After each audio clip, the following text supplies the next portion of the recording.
All right, hey class, welcome back. This is week 4, and in this video I just want to quickly lay out some of the things that we'll be touching on this week, talk a little bit about the assignments, and let you know what you can expect. I'm going to go ahead and go into my Blackboard. So this week we are moving chronologically into the middle of the 19th century.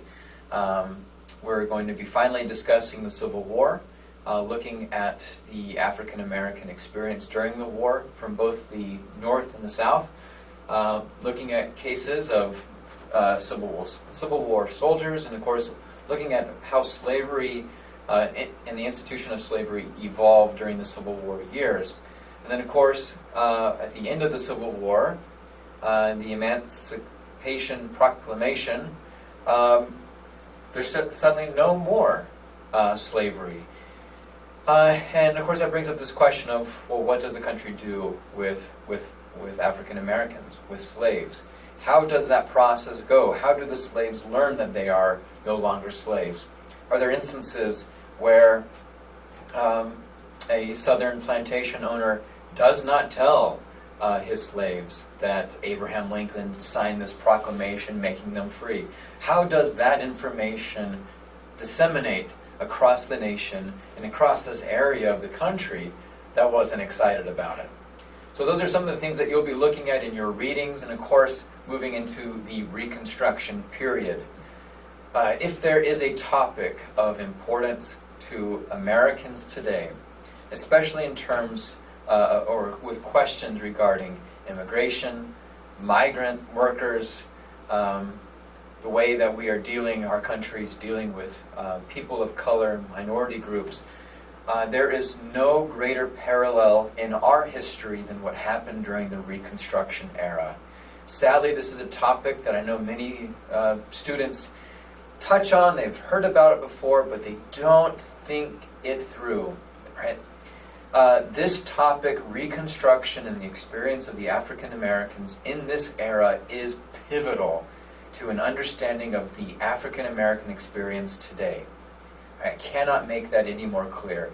Right? If there is a section, a chapter that is of importance to African Americans today, to understanding the conditions by which our country is operating, right, then it is this year, right, or this chapter, this decade, the era of Reconstruction. So knowing that, please, as you're going through chapter 11, spend some time to make sure that you fully grasp the significance of this event, the challenges that African Americans were facing in the South, the way that white politicians and landowners in the South looked for creative ways of disadvantaging African Americans. Right? You will see great parallels between that era and the next 140 years. In terms of materials, in addition to the 2 Learn Smart chapters in the readings, chapters 10 and 11, I'm also beginning this week with a side project for you. And in that, what I'm trying to do is to provide a little bit more context for some of the topics that the book mentions. And so this week we'll be looking specifically at lynchings. Lynchings, all right, something that doesn't happen, or shouldn't be happening anymore. But lynchings is a form of, it's a form of violence predominantly used against African Americans during the 19th and 20th centuries. There are cases of lynchings dating back as early as the 1830s, going all the way through the 1960s. And so I've compiled a bunch of resources, primary sources, postcards, etc., to give you a better understanding of lynchings. I have some maps and all of the different cases that are known about, to give you a better understanding of lynching. And the assignments for this week will also touch upon these topics of lynchings. In your discussion forum, you will be asked to comment about the role of lynching in regards to the treatment of the black body. And in this, you will be reading a short paragraph from famed journalist and writer Ta-Nehisi Coates, who talks about how, he says, quote, "In America, it is traditional to destroy the black body." And he points his finger at the institution of slavery, to the Jim Crow, to lynchings, to police brutality today. And he says, are you kidding me? Right? This is a heritage of America to destroy the black body. And I'm asking you to provide your own thoughts upon this. And of course, you can read that discussion prompt in your assignments folder. The second thing that I'm asking you to do is to complete a writing assignment. And this writing assignment asks you to research a lynching victim.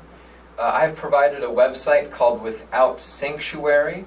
It is a website in which a group of historians collected postcards of lynchings and provided a little bit of historical detail to them, but I'm asking you to go a bit further. I want you to deep dive. I want you to find a postcard through this website, Without Sanctuary. The link is available in the discussion board forum. I want you to find the name of the individual. Then I want you to go onto Google and I want you to search, John Doe lynching case. I want you to find out what happened. Right? What was the cause of this lynching? Because what we'll learn is that lynchings were often a way for white people to act as judge and jury. Sadly, the people who are lynched, often there is no proof that they are guilty of any crime. For instance, in a book I was reading, they were able to get 3 young African American men to confess to a rape and murder of a young white girl by putting a noose around their neck and dangling them over an open water well. Right? Saying, if you do not confess, we're going to drop you into the well, which would kill them. And so, of course, the 3 boys confess. When they confess, the mob then rises up and lynches them anyway. So what I want you to do is to research the lynching case that you find. See what you can find about the circumstances, and I think you will be able to find a lot. Historians have collected newspapers about the instances so that we get a sense of what is being reported. But there's been also a lot of revisionist history going back and saying, even though this is what was reported, the truth of the matter was this. And that's what I want you guys to focus on this week in your discussion board forum. Give us the image, provide us with a biography of the person who was lynched, or sorry, not in your discussion board forum, in your writing assignment. Provide the picture, provide some biographical information about the victim, and then describe what happened. Write this up like a newspaper article. All right, these are your assignments for this week. Please email me again if you have any questions. I think the class is moving on quite smoothly. All right, that's it for me in this video. Good luck this week.